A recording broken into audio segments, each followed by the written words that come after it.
Bismillahirrahmanirrahim. Assalamualaikum warahmatullahi wabarakatuh.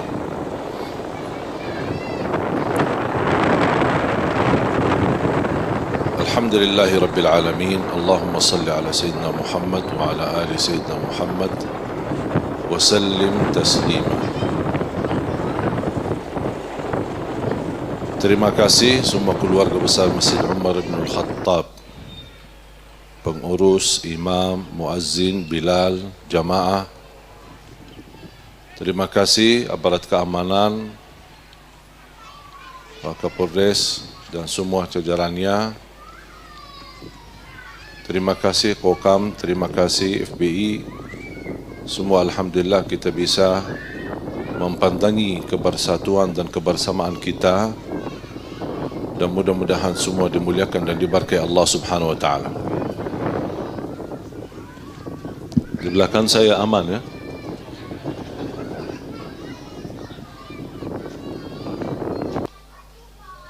Bukan takut mati, tapi saya bercita-cita. Selama ini saya selalu berdoa, ya Allah, aku mohon jangan cabut nyawa saya sampai terwujud dan terlahir 1 juta penghafal Al-Quran untuk Indonesia. Makanya pas ditusuk saya tingkatkan lagi doa. Saya bilang jangan ya Allah dulu, jangan dulu.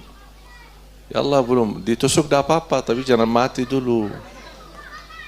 Jangan. Perjuangan kita masih panjang ya Allah. Kalau sudah terwujud 1 juta penghafal Al-Quran, tak apa-apa. Habis itu cabut. Sudah selesai tugas. Karena saya meyakini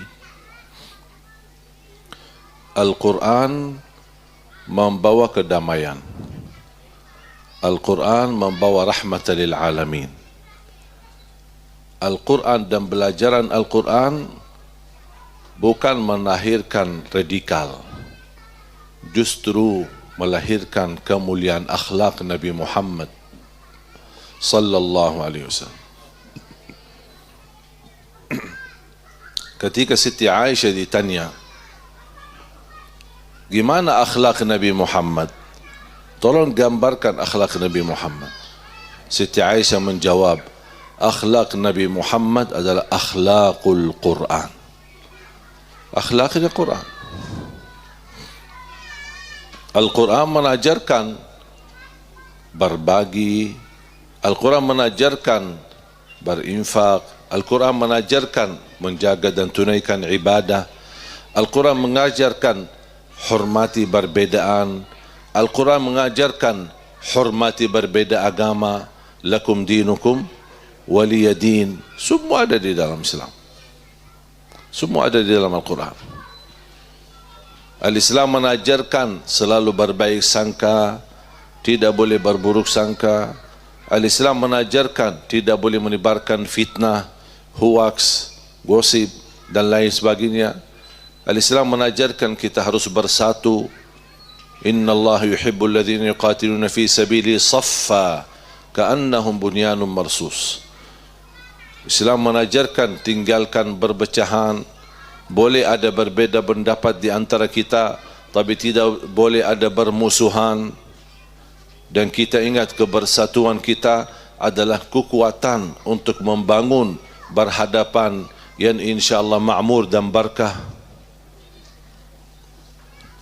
Tak ada setahu saya, semenjak saya hafal Quran sampai selesai dan berkali-kali saya baca dan khatam, tidak ada satu ayat yang bisa diartikan dan dimaknai mengajarkan radikal. Tidak ada. Jadi kalau ada orang berani berkata Al-Quran itu radikal atau melahirkan bibit radikal, mohon maaf dia tidak faham Quran. Al-Fatihah aja mungkin belum tentu bisa baca. Tapi kita justru membuktikan melalui program Al-Quran, dan alhamdulillah atas izin Allah SWT, dan Allah anugerahkan kepada negeri kita masih memberikan kemudahan dan memfasilitasi untuk kelancaran acara kegiatan Al-Quran, wisuda dan lain sebagainya. Alhamdulillah saya melihat pemerintah kita, aparat keamanan kita justru tidak melarang. Hanya diingatkan tolong untuk mematuhi aturan kesihatan. Mohon jaga masker, gunakan masker, tolong cuci tangan, selalu menjaga kebersihan. Jaga jarak, kayaknya terlanggar ya Pak, jaga jarak ya. Ya ini susah ya, susah. Soalnya masyarakat kita ini susah diatur Pak. Ya. Kalau di Arab luar biasa. Jamaah haji, jamaah umrah semuanya disiplin, tertib. Saya punya teman berusaha hotel di Madinah, dia bilang tidak pernah saya menemukan jamaah haji umrah atau haji umrah, jamaah haji atau jamaah umrah Indonesia yang meributkan atau membuat masalah. Tidak pernah. 10 bis cukup dipimpin oleh satu mutawif, mudah diarahkan, semua Masya Allah tertib. Tapi kalau pas di negerinya sendiri, wallahu alam. Dan alhamdulillah saya melihat luang yang diberikan oleh pemerintah, luang dan kesempatan untuk bisa memperjuangkan Al-Quran. Saya secara pribadi tidak pernah terhalang. Justru malah dapat dukungan dan perhatian. Habis ditusuk, maju, terus, lanjutkan. Mudah-mudahan insya-Allah program ini membawa keberkahan, kemakmuran, sejahtera, damai dan rahmat lil alamin untuk negeri kita Indonesia. Dan alhamdulillah kita memperhatikan luar biasa. Justru 5 tahun belakangan ini peningkatan perhatian kepada Al-Quran luar biasa semakin meningkat. Dalam program kami ada cita-cita membangun 100 markas yang melahirkan 1 juta penghafal Al-Quran. Dan alhamdulillah sudah terbangun puluhan dari berbagai daerah. Dan ini semua yang terbangun itu rata-rata dari wakaf jamaah. Bukan dari bantuan-bantuan Arab Saudi atau bantuan dari mana. Saya bukan keturunan Raja Salman. Walaupun saya lahir besar di Madinah, tapi saya berjuang dengan murni perjuangan dan kepercayaan jamaah Bapak Ibu. Dan alhamdulillah kita bisa membuktikan betapa luar biasa anugerah yang Allah berikan kepada negeri kita Indonesia. Salah satu acara yang menjadi kebanggaan kita. Jangan kita aja yang menjadi kebanggaan, sampai di negeri Arab pun mereka bangga sambil menonton dan mengikuti acara itu. Acara Hafiz Indonesia. Siapa yang tak suka acara Hafiz Indonesia? Dan Allah tunjukkan betapa luar biasa anugerah. Anak-anak di bawah 10 tahun sudah bisa hafal 30 juz. Bahkan ada yang sudah hafal dengan angka-angkanya, halamannya, kanan kirinya, atas bawahnya. Dengan hafalan yang begitu luar biasa. Bahkan ada yang menambah hafalan, menghafal ratusan hadis Nabi Muhammad sallallahu alaihi wasallam. Ini kan hadiah besar untuk negeri kita. Allah berikan tanda-tanda.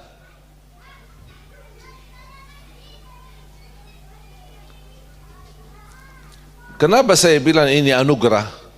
Karena jujur saja Bapak Ibu, kami sempat ingin membangun Hafiz Arab sama dengan versi Hafiz Indonesia. Namanya Hafiz Arab. Dan kita ingin mendata jumlah anak-anak di bawah 10 tahun dan bisa kita tampilkan dan kita buat acara di kota Madinah, Hafiz Arab. Tahu nggak hasilnya apa? Gagal. Kenapa gagal? Karena tidak menemukan anak di bawah usia 10 tahun dengan jumlah yang banyak hafal 30 juz. Kita dapat cuma 2, 3, 4 orang bisa dihitung jari.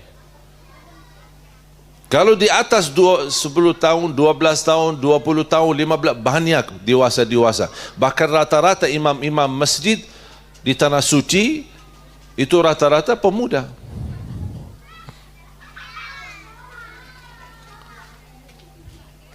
Alhamdulillah di Indonesia sudah 7 tahun berturut-turut. Dari tahun 2013 sampai sekarang. Dan ketika mulai acara ini banyak pertaruhan. sama kita, dia bilang, tidak bisa tahan, balik 1 tahun 2 tahun acara hafiz, tidak bisa tahan lama. Dan saya bilang, lihat aja buktinya nanti. Alhamdulillah atas izin Allah 7 tahun, dan insya Allah masih terus dilanjutkan. Dan mungkin Bapak Ibu tidak tahu tentang acara hafiz ini sebenarnya. Acara hafiz Indonesia yang mungkin Bapak Ibu yang nonton sudah acara yang sudah jadi, yang sudah direkam. Tapi yang daftar lebih daripada yang ditampilkan dan ditayangkan di TV.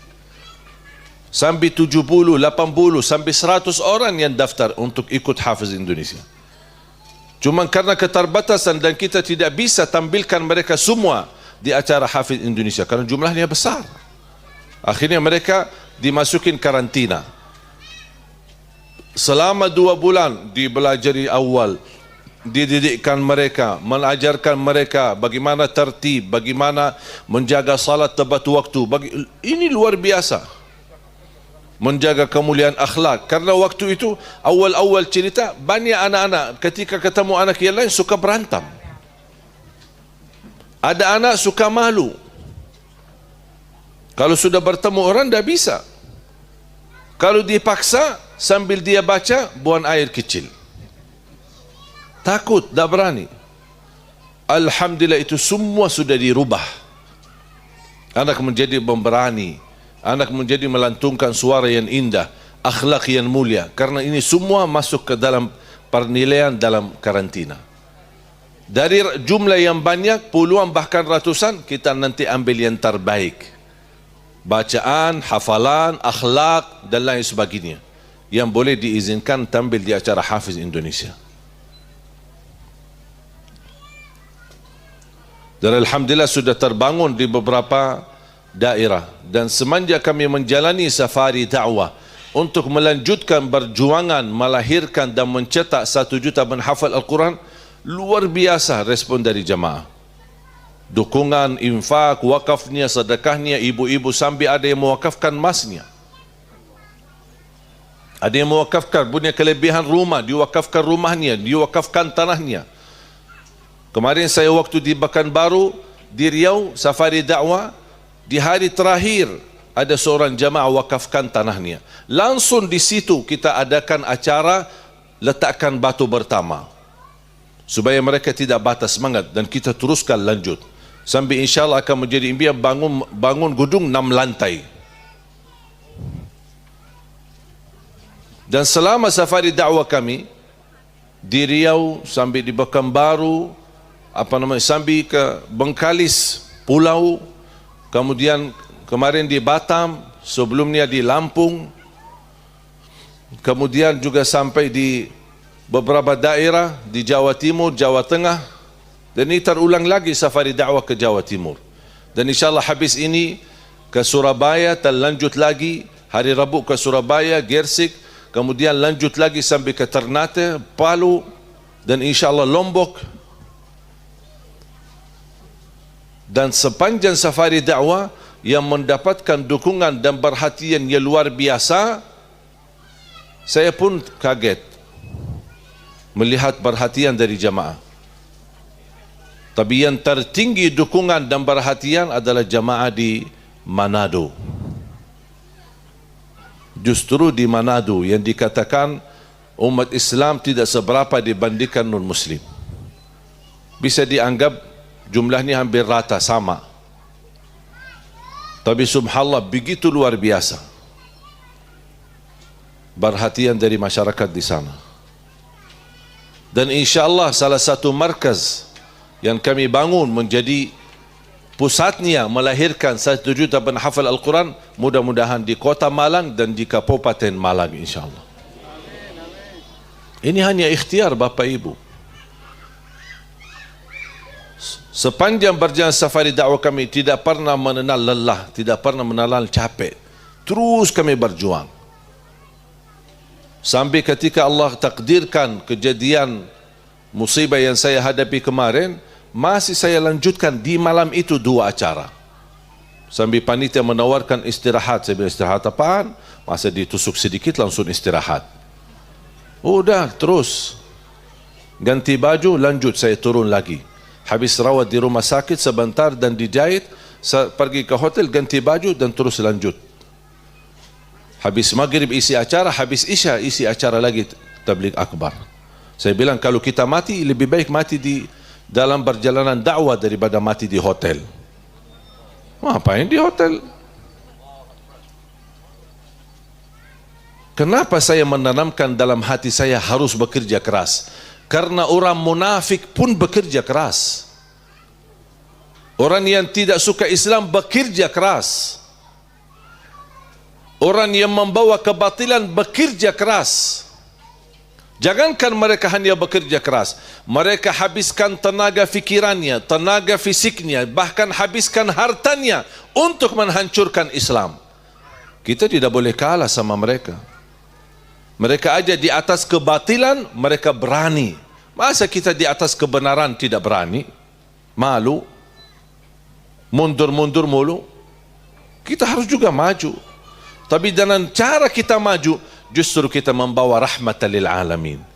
Kalau mereka ahlul batil yang membawa kebatilan dan ingin memusuhi kita untuk menghancurkan Islam, karena musuh Islam bekerja keras untuk menghancurkan Islam dan menghancurkan umat Islam. Kalau kita kebalik, memang kita tetap bekerja keras dan kita maju, tapi kita tidak ada niat buruk seperti niat mereka.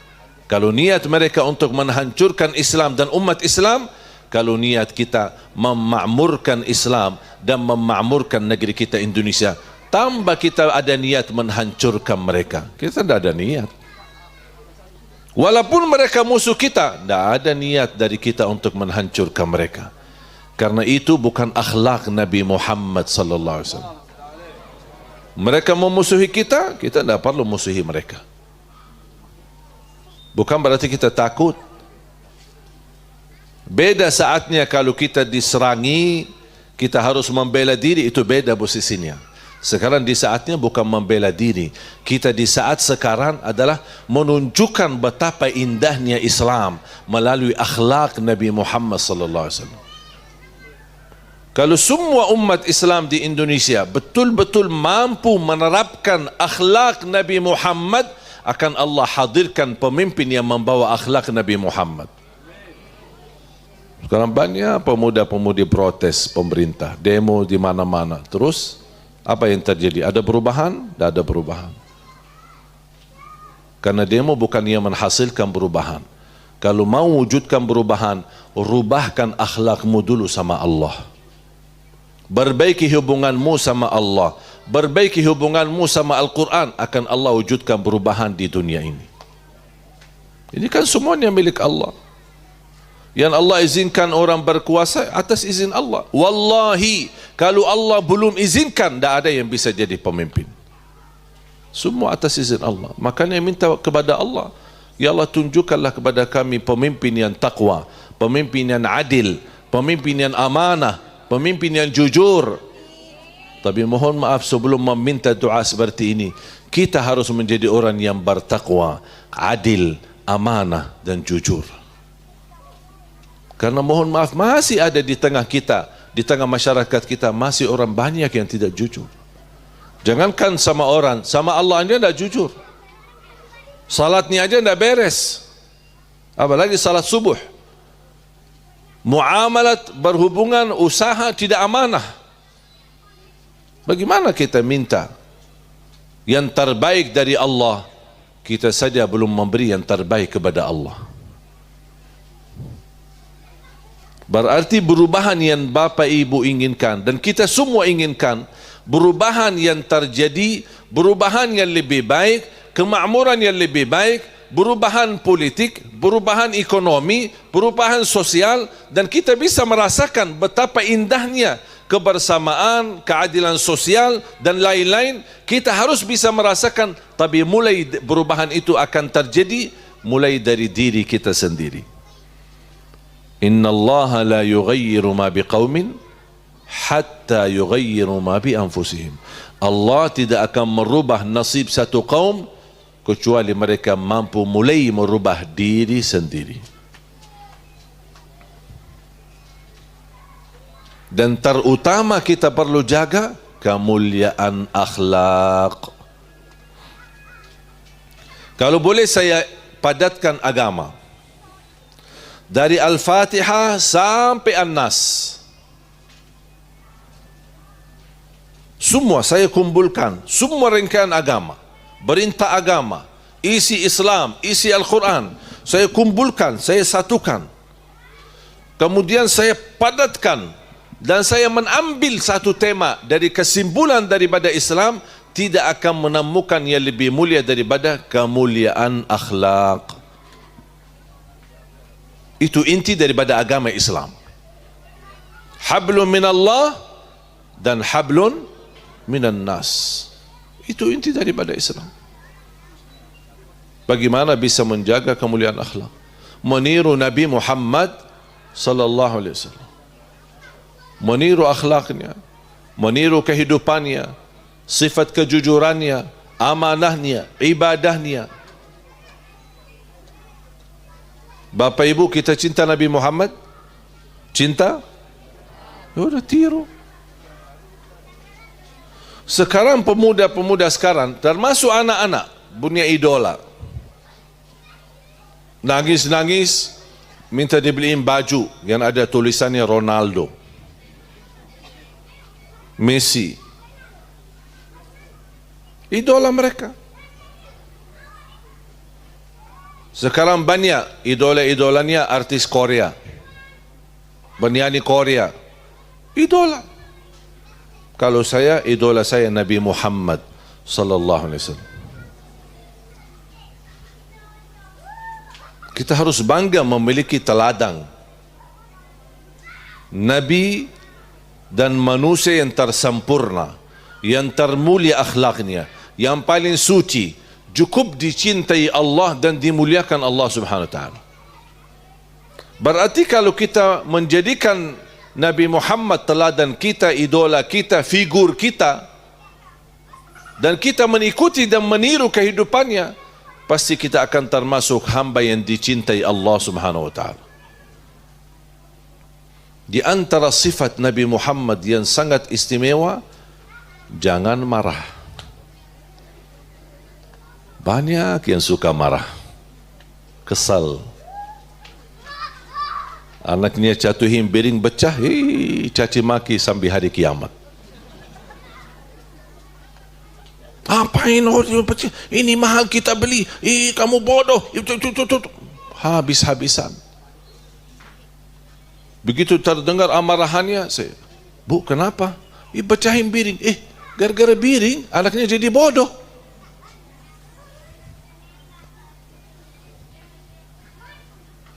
Kalau kita bersikap marah, kira-kira piring itu kembali utuh atau tetap pecah? Ya udah, buat apa marah? Kalau amarahan kita mampu merubah takdir, saya mau duluan marah. Kalau amarahan kita bisa menjaga saya tidak tertusuk, saya mau marah. Habis ditusuk, saya lihat justru pisau. Ada pisau di tangan saya lepasin. Alhamdulillah, inna lillahi wa inna ilaihi raji'un. Justru saya ikut turun untuk melamatkan anak itu dari masa. Kalau saya biarkan bisa mati. Coba kalau mati seorang pemuda yang menusuk saya, mati di dalam majlis dakwah, kesannya apa? Kita lagi belajar pembunuhan atau belajar akhlak yang mulia? Kesannya apa? Begitu saya turun selamatkan, alhamdulillah, walaupun sedikit-sedikit luka. Saya bilang tidak apa-apa, sama-sama luka. Tapi kita harus mampu bisa menahan amarahan kita. Jangankan hanya menahan, jangan marah sama sekali. Buat apa? Jangan marah. Ada seorang sahabat datang kepada Rasul, ya Rasulullah, tolong wasiat, kasih saya amalan. La taghdab, jangan marah. Ada enggak amalan lagi? La taghdab, jangan marah. Minta lagi ya Rasulullah, jangan marah, sampai 3 kali Rasulullah SAW. Dan orang itu masih tanya, Rasul jawab itu aja, jangan marah. Karena amarahan itu mengakibatkan banyak keputusan yang menyesalkan kita nanti. Tak mungkin amarahan kita mendatangkan hal yang baik. Justru mengakibatkan hal yang buruk.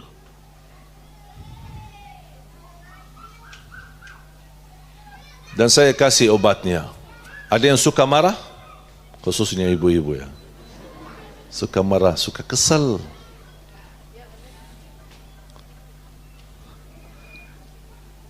Kemarin ada seorang ibu kirimkan hadiah, titipan jus durian. Saya suka. Selama saya di Indonesia, saya tambah dia. Cinta istri, cinta Quran, cinta durian. Tapi kalau saya makan durian, buahnya atau jusnya saya harus sembunyi. Karena istri saya tidak suka durian. Kalau terpaksa saya ada yang bawa, di saat saya tidak ada, dan buahnya masuk kan rumah ini kan langsung haruman durian. Kalau saya bilang haruman durian, kalau kata istri bau durian, saya langsung semprot wangi.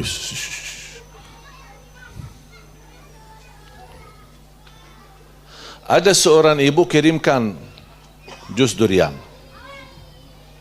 Waktu itu saya tidak ada di rumah.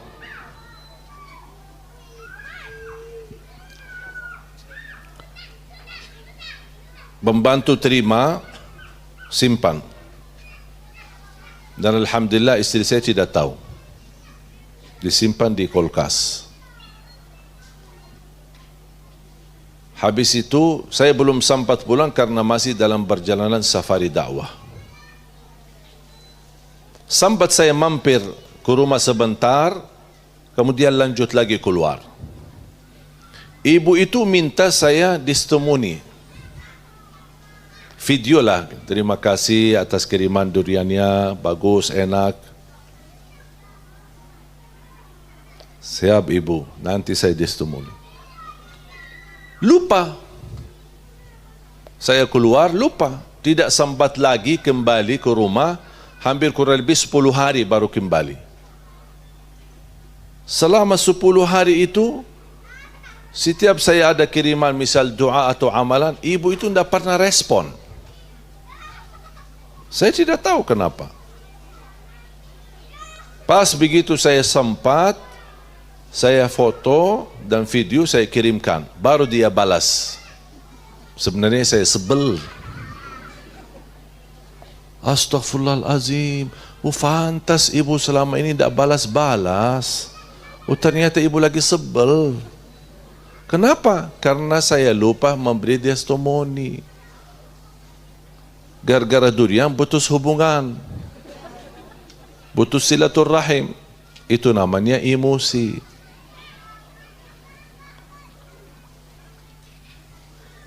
Pasti amarahan kita mengakibatkan hal yang tidak baik.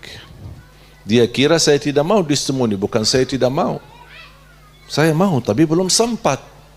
Begitu sempat saya langsung lakukan untuk menenangkan hati jamaah. Apapun permintaan dari jamaah, saya usahakan memberi yang terbaik. Makanya jamaah sekalian belajar, jangan marah. Apapun yang kita hadapi, Bapak Ibu hadapi, apapun, selalu belajar ucapkan Alhamdulillah, Inna lillahi wa inna ilaihi raji'un. Gelas teh yang mahal baru saja dibeli sama ibu, simpan di atas meja, anaknya namanya aktif main ke sana kemari, lembar gelasnya jatuh dari atas meja, pecah. Alhamdulillah, inna lillahi wa inna ilaihi raji'un. Bacain gelasnya ya, mahal juga ya, apa? Alhamdulillah, inna lillahi wa inna. Saya yakin kalau bisa kita belajar ucapkan Alhamdulillah, inna lillahi wa inna ilaihi raji'un, akan tenang hati kita. Beda sama bahasanya, tidak ada habisnya. Dan tambah hati kita, hati anak kita kesal, sakit.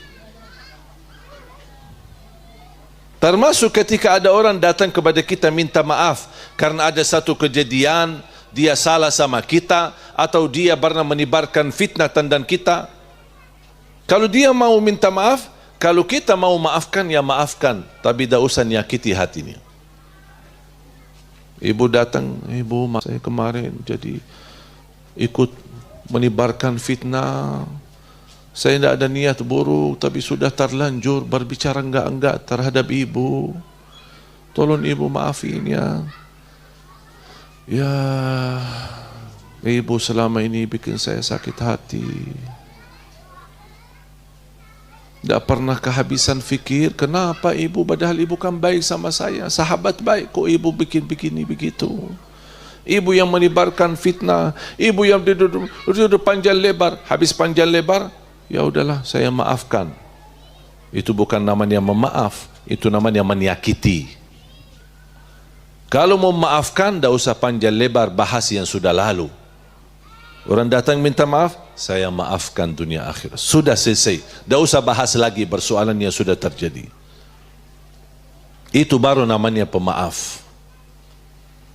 Kita belajar memaafkan orang, tidak usah menyakiti perasaannya.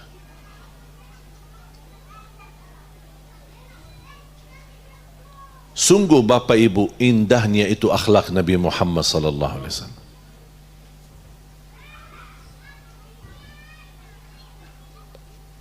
Bapak-bapak sabar terhadap kecemburuan dari ibu, istri kita. Sabar, wajar. Kalau ibu tidak cemburu, berarti bukan dia wanita normal. Justru sakit. Tapi kalau dia cemburu, alhamdulillah, berarti wanita normal.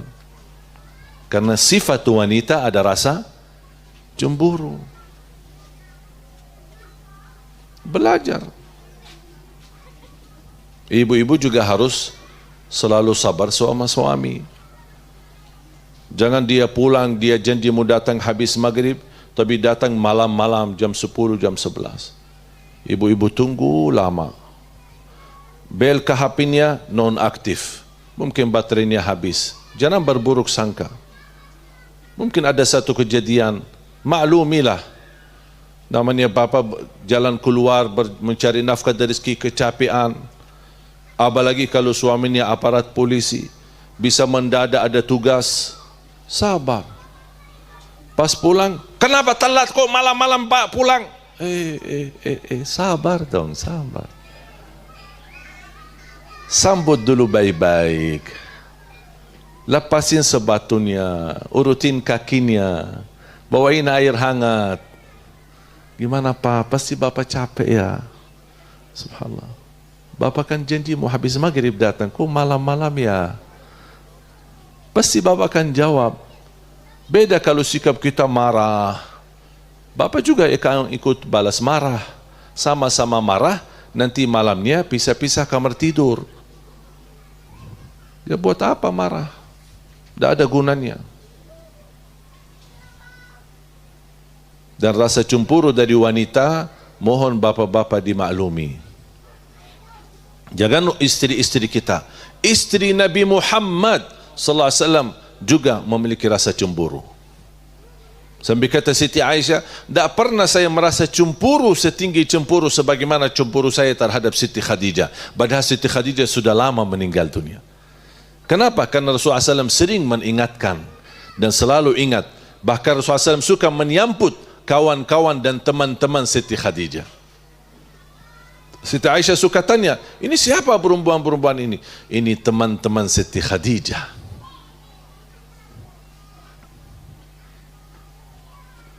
Wallahi Bapak Ibu, kemuliaan akhlak Nabi Muhammad itu solusi yang terbaik di masa sekarang. Karena mohon maaf, kita lagi krisis akhlak. Coba baca Nabi Muhammad bersama tetangganya, Nabi Muhammad bersama orang Muslim, Nabi Muhammad bersama Yahudi, Nabi Muhammad bersama orang Nasrani, Nabi Muhammad bersama kuffar Quraisy. Rasulullah SAW lahir besar di Makkah. 40 tahun penduduk Makkah bersama lingkungan keluarga Makkah, sambil terkenal di tengah masyarakat Makkah As-Sadiqul Amin. Itu orang yang paling jujur dan amanah. Ini belum jadi Nabi, sudah terkenal jujur dan amanah. Sampai usia 40 tahun. Begitu menerima wahyu, 13 tahun Rasulullah SAW sabar di Makkah. Dimusuhi, dibunuh sahabatnya, diusir, dicaci maki. Sampai di waktu sujud di depan Ka'bah, ada orang kufar Quraisy membawa kotoran unta dan dia buang di atas kepalanya. Sekarang saya bertanya Bapak Ibu, seumur hidupmu sampai hari ini, pernah enggak kita lagi sujud di masjid atau musalla, ada orang datang membawa kotoran sapi dan dia buang di atas kepala kita? Pernah enggak? Berarti mohon maaf belum diuji. Kita belum diuji. Belum apa-apa selama ini, ujian yang hanya sedikit, tidak ada artinya. Dan saya belajar, setiap saya diuji oleh Allah, saya bandingkan ujian saya dengan Rasulullah. Masih jauh lebih parah ujian Nabi Muhammad sallallahu alaihi wasallam. Apapun ujian yang kita hadapi, kita harus ingat, ujian yang kita hadapi masih ada yang lebih parah. Masih ada yang lebih besar ujiannya. Masih ada yang lebih berat ujiannya. Dan salah satu hikmah daripada ujian, Allah gugurkan dosa-dosa kita. Ibarat ujian sama seperti baju kotor dimasukin dalam mesin cuci. Buat apa masukin baju kotor ke dalam mesin cuci? Untuk dicuci. Tapi pernah enggak Bapak Ibu memperhatikan mesin cucinya? Ketika mesin cuci dihidupkan untuk menyuci baju, tapi gerakannya subhanallah khusyuk banget.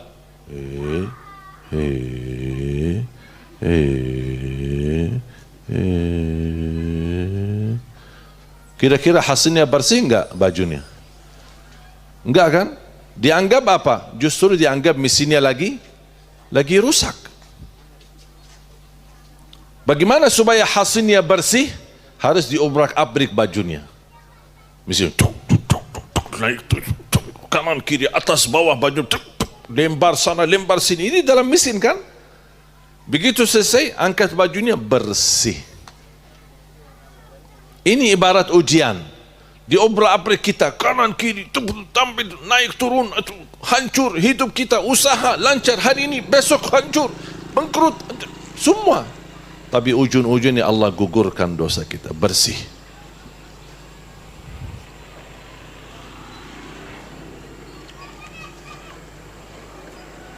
Dan yakini Bapak Ibu, tidak ada yang datang dari Allah buruk, pasti baik. Walaupun yang kita pandangi itu buruk yang terjadi, tapi ketahui di balik keburukan yang terjadi ada banyak pelajaran. Saya mau bawakan cerita. Mau enggak cerita? Bu? Mau enggak cerita? Ada seorang guru ngaji.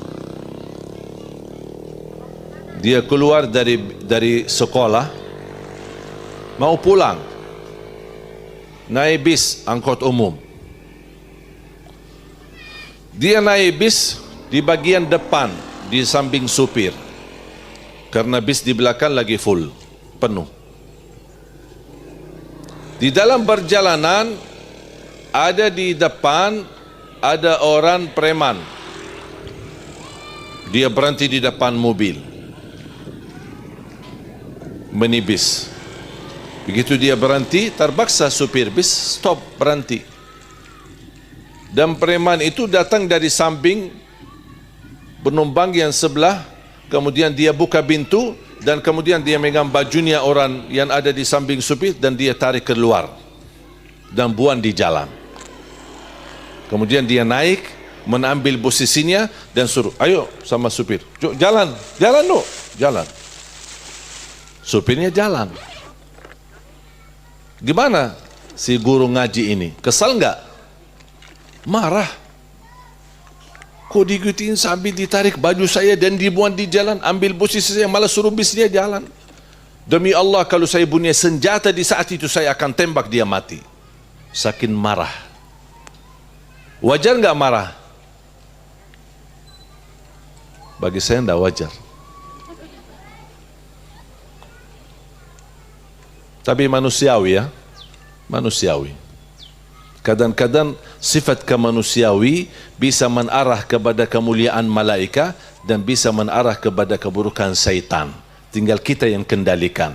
Mau membawa sifat syaitani atau sifat malaika. Di depan dia menunggu bis datang, hati dia sudah panas, menyesal, kesal, dan ingin ketemu si preman ini. Akan dia berantem sama dia, balas. Dapat bis satu lagi, dia naikin bis, jalan beberapa jarak ke depan, dia melihat ada kebakaran terjadi. Ternyata ada kecelakaan. Tapi kecelakaan apa di sana? Ternyata bis yang tadi dia naiki terjadi kecelakaan di depan dan kebakaran, bahkan semua orang yang di dalamnya mati, termasuk orang preman. Begitu dia lihat, posisi duduknya diganti sama preman, kemudian dia melihat premannya mati, dia langsung sujud syukur. Ya Allah, ternyata Allah kirimkan preman untuk saya diselamatkan dari kebakaran. Kita tidak bakal tahu bagaimana cara Allah menyelamatkan kita dari takdir yang buruk. Awalnya dia kesal. Tapi begitu dia lihat kecelakaan mobil, dia rubah fikiran, bahkan dia bersyukur kepada Allah SWT. Ada seorang bapa, sudah tua, fisiknya sehat. Ketika saya bertemu, dia minta doa, tolong doakan, saya sudah umur tua, sudah sepuh, mohon doakan supaya bisa haji. Imam bapa belum haji? Belum. InsyaAllah saya doakan dan saya kasih amalan-amalan untuk dia bisa dimudahkan insyaAllah untuk haji. Dan saya bilang sama beliau, yakini kalau urusan haji itu undangan dari Allah, bukan karena masalah uang. Buktinya orang sekarang orang punya miliaran tetap tidak bisa haji dan tidak bisa umrah karena corona. Jadi masalah bukan masalah uang. Kalau diundang oleh Allah pasti dapat walaupun tidak punya apa-apa. Yakini, pasrah diri kepada Allah Subhanahu wa taala. Udah jalan. Beberapa bulan kemudian saya terima telepon dari anaknya. Katanya ayahnya kecelakaan. Astagfirullah, saya kaget. Di rumah sakit mana? Saya ketemu, saya pergi ke rumah sakit. Pas begitu bertemu dengan saya, beliau alhamdulillah sehat, lukanya tidak terlalu parah. Dan dia menceritakan kejadian ajaib. Kata beliau, saya malam hari habis Isya, selesai salat di masjid, saya berlangkah jalan kaki menuju pulang ke rumah. Nampaknya dia lagi betul-betul fokus menikmati kapan bisa saya diundang ke tanah suci haji dan umrah. Tambah dia sadar, datang mobil tabrak, kecelakaan. Alhamdulillah tidak terlalu parah lukanya.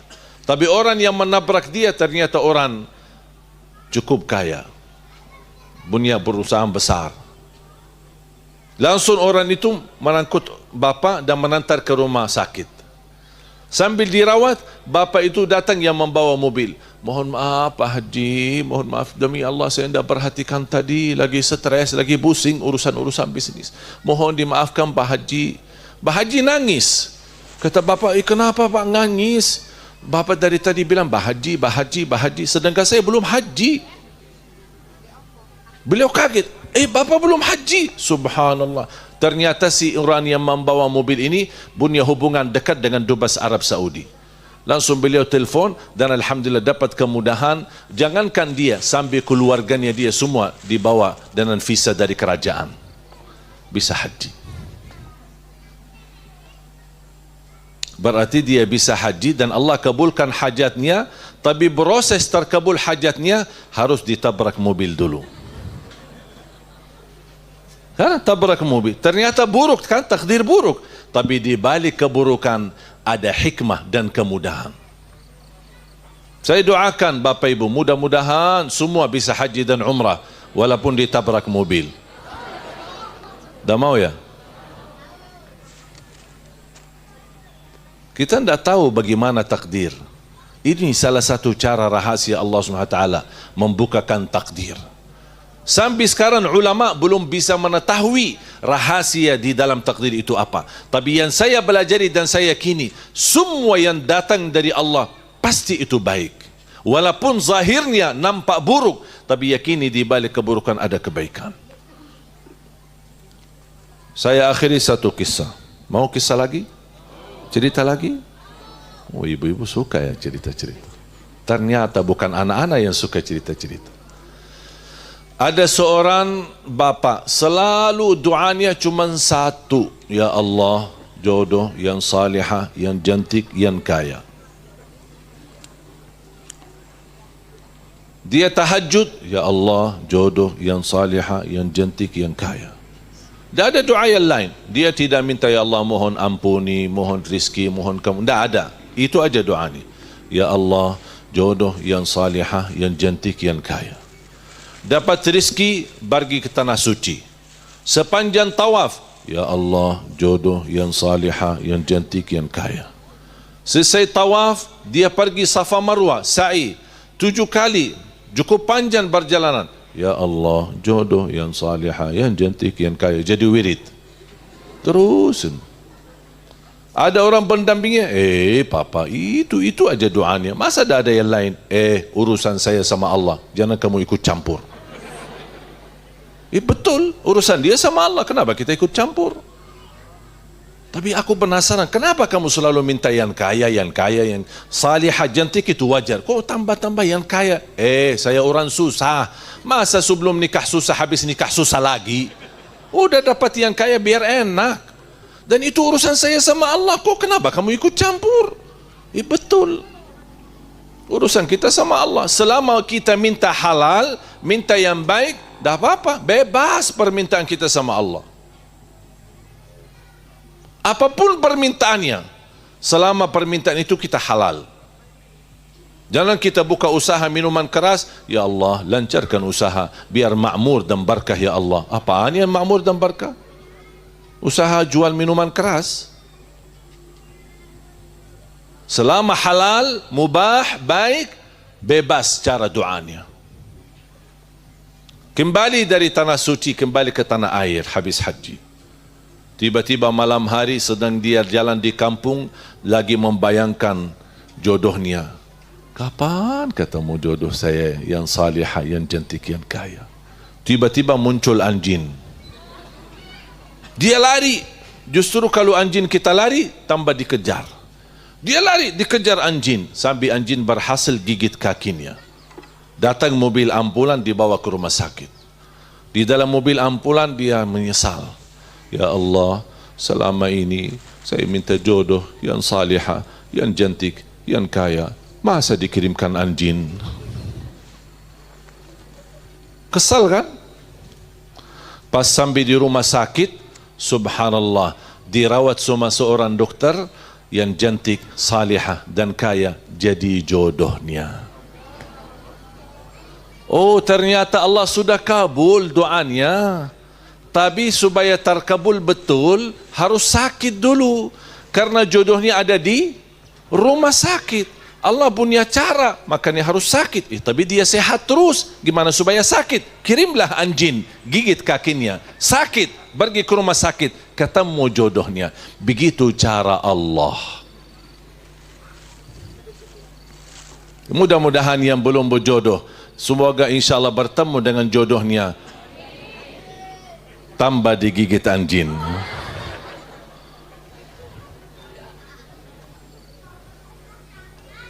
Selalu belajar. Apapun ujian yang kita hadapi, yakini di balik ujian itu ada kebaikan, ada kemudahan, ada hikmah.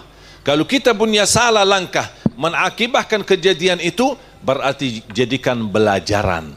Bukan kesal, bukan protes, bukan marah. tapi jadikan belajaran supaya tidak terulang lagi. Faham? Senang cerita itu? Mau lagi cerita? Mau terus? Udah, saya akhiri satu cerita. Satu ya, jangan minta lagi ya. Ada seorang wanita terkenal cantik luar biasa. Semua ingin melamar dia. Tapi subhanallah, jodohnya sama orang bapa yang sebaliknya. Dia cantik luar biasa. Bapa itu, udah, bapa ibu faham. Dah usah saya bahas.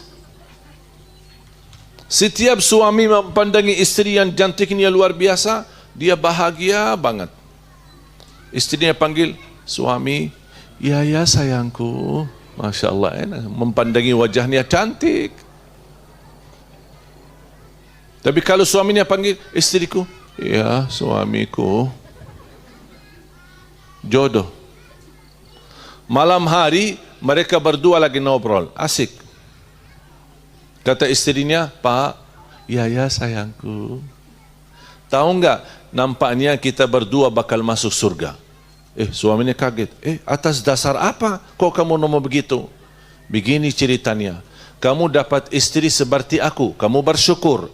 Saya dapat suami seperti kamu, saya bersabar. Orang yang syukur dan sabar dua-duanya masuk surga. Subhanallah. Betul? Udah nikmati.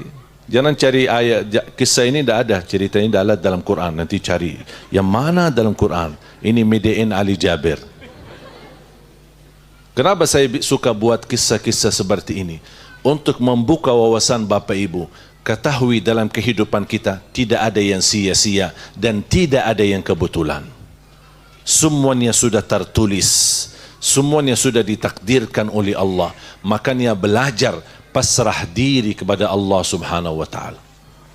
Yang datang baik, alhamdulillah, dan mudah-mudahan dan syukur kita, la in syakartum la azidannakum. Selalu bersyukur, selalu akan dijamin bertambahan nikmat. Kalau kita menghadapi hal yang buruk, mendapatkan musibah dan ujian, kita hadapi dengan sabar dan kita yakini dengan syukur dan sabar dalam kehidupan kita akan mampu meraih surga Allah Subhanahu wa taala. Faham? Mohon doa restu Bapak Ibu jamaah sekalian, doanya, dukungannya untuk kita terus melanjutkan berjuangan 1 juta penghafal Al-Quran. Saya harap 1 juta penghafal Al-Quran bukan milik Ali Jabir, tapi saya harap menjadi milik kita bersama. Berjuangan kita bersama, amal salih kita bersama, agar kita bersama mendapatkan syafaatnya Al-Quran dan bergabung menjadi ahlul Quran di dunia, ahlul Quran di akhirat. Bisa jadi orang tua gagal menjadi penghafal Al-Quran. Mohon jangan gagalkan anakmu dan cucumu menjadi penghafal Al-Quran. Kalau itu pun tidak berhasil, tidak apa-apa. Kita masih ikut bergabung bersama Ahlul Quran dan kita memfasilitasi para penghafal Al-Quran. Kita mendukung mereka karena ketika kita memfasilitasi dan menyediakan yang terbaik untuk mereka, insya Allah semua bacaan dan hafalan mereka Allah akan salurkan pahalanya di buku amal kita. Dan kita nanti di hari kiamat Allah satukan kita bersama mereka karena kita ikut memudahkan dan memfasilitasi belajaran mereka agar mereka menjadi penghafal Al-Quran. Tak ada yang kebetulan dan tidak ada yang sia-sia. Apalagi kita berjuang untuk Al-Quran. Al-Quran kalamullah, Al-Quran kalam yang suci, Al-Quran kalam yang sempurna. Al-Quran menjaminkan kemuliaan dan kebahagiaan, keselamatan, bersumbuhan dan kemuliaan di dunia dan kemuliaan di akhirat. Cukup dengan Al-Quran, kita akan terpilih menjadi orang, menjadi keluarga Allah. Karena keluarga Allah adalah keluarga Al-Quran. Tetap semangat, ayo kita sama-sama melanjutkan perjuangan ini. Saya mohon doa restu dari jamaah. Mudah-mudahan insyaAllah kita tetap istiqamah, dikuatkan oleh Allah lahir dan batin, dan dilindungi oleh Allah agar kita terus bisa melanjutkan perjuangan ini yang cukup panjang. Tapi saya yakin insyaAllah akan Allah mempermudahkan dan akan menjadi kenyataan. Sebagaimana Indonesia dikenal negara umat Islam terbesar di dunia, insya-Allah pula Indonesia akan dikenal negara terbesar di dunia para penghafal Al-Quran. Amin ya rabbal alamin. Bapak Ibu jamaah sekalian, sebelum saya tutup doa, mohon sebentar saya serahkan kepada panitia. Selepas itu kita insya-Allah akan tutup doa bersama. Jazakumullahu khairan.